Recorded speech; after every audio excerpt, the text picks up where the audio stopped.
प्रेम से भगवान सियावर रामचंद्र की जय, पवन सुत हनुमान की जय, उमापति महादेव की जय।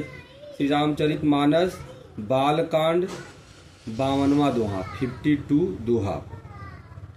मंगल भवन अमंगल हारी, द्रबहु सुदशरथ अजिर बिहारी।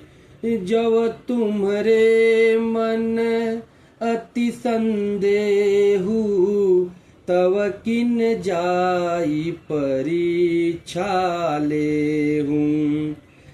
तब लगी बैठ अहूँ बट छाही, जब लगी तुम एहु मोहि पाही। भगवान तुलसीदास जी आगे लिखते हैं, मैं तुम्हारे मन में तुम्हारे मन में बहुत संदेह है, जो तुम जाकर परीक्षा क्यों नहीं लेती। जब तक तुम मेरे पास लौट आओगी तब तक मैं इसी बड़ की छाह में बैठा हूँ। मतलब सती माता के मन में बहुत संदेह था। जिस प्रकार से भगवान भोलेनाथ भगवान श्री रामचंद्र जी की महिमा बता रहे थे, प्रशंसा कर रहे थे, माता को उस बात पर विश्वास नहीं हो रहा था। जैसे जाई मोह भ्रम भारी, करेहु सो जतनु विवेक विचारी। चली सती शिव आय सुपाही, करही विचारु करो का भाई। जिस प्रकार तुम्हारा यह अज्ञान जनित भारी भ्रम दूर हो, भली भांति विवेक के द्वारा सोच समझकर तुम वही करना।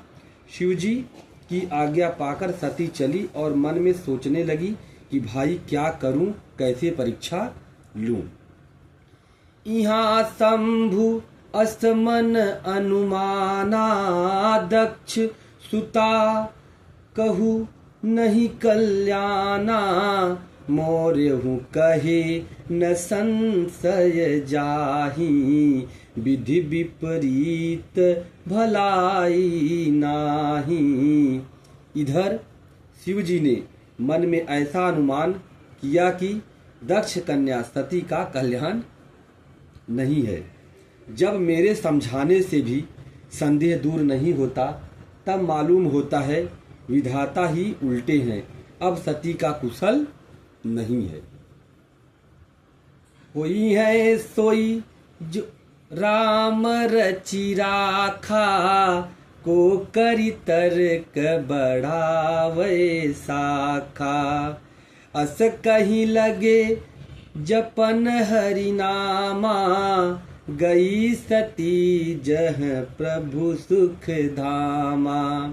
भगवान कहते हैं, और आप सामान्य जन भी मतलब ऐसा ये लाइन कहते हुए हमेशा सुनते होंगे कि होई है उह जो राम रचि राखा, को करि तर्क बढ़ावे शाखा। अर्थात जो कुछ राम ने रच रखा है वही होगा, तर्क करके कौन शाखा विस्तार बढ़ावे। मन में ऐसा कहकर शिवजी भगवान श्री हरि का नाम जपने लगे और सती जी वहां गई जहां सुख के धाम प्रभु श्री रामचंद्र जी थे। अर्थात भगवान भोलेनाथ साक्षात सती माता को बता रहे हैं, उस पर माता जी को विश्वास नहीं हो रहा है। तो कहने का मतलब ये है कि भगवान श्री रामचंद्र ने जो रचा है वही होगा। मतलब भोलेनाथ के समझाने पर भी नहीं समझना, तो इसका मतलब यह है कि भगवान जो चाहते हैं वही होगा। तो उस प्रकार से जब सती माता स्वयं शायद परीक्षा लें, स्वयं कुछ उपाय करें, तो उनको विश्वास हो। भगवान भोलेनाथ यह कहना चाह रहे हैं, मंगल भवन अमंगल हारी, द्रबहु सुदशरथ अजिर बिहारी। पुनि पुनि हृदय विचारु करी, धरि सीता कर रूप। आगे होई चली पंथ तेहि, जहि आवत नर भूप। सती माता बार बार मन में विचार कर सीता जी का रूप धारण करके उस मार्ग की ओर आगे होकर चली, जिससे सती जी के विचारानुसार मनुष्यों के राजा श्री रामचंद्र जी आ रहे हैं। भगवान श्री रामचंद्र जी की जय।